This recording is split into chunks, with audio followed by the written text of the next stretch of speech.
وادی سوات میں درختوں کی ڈالیاں ایک بار پھر پھلوں سے لدی نظر آ رہی ہیں۔ ان پھلوں میں آڑو سر فہرست ہے۔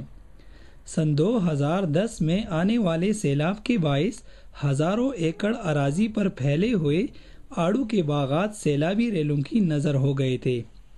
تاہم گزشتہ 2 سال سے وادی میں آڑو کے باغات دوبارہ بحال ہو رہے ہیں۔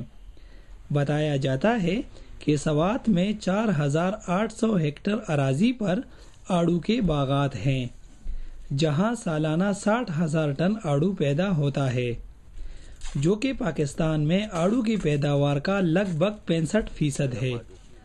سوات میں پھلوں کے اس کاروبار سے ہزاروں لوگوں کا روزگار وابستہ ہے۔ میں 4 سدہ کے علاقے تنگی سے تعلق رکھتا ہوں۔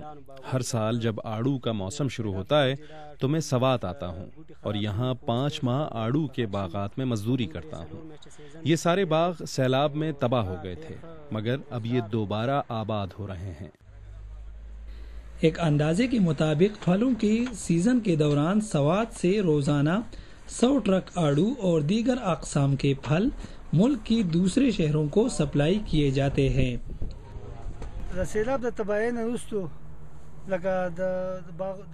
سیلاب نے سب کچھ تباہ کر دیا تھا، مگر اب ان باغات کی رونقیں ایک بار پھر واپس آ گئی ہیں۔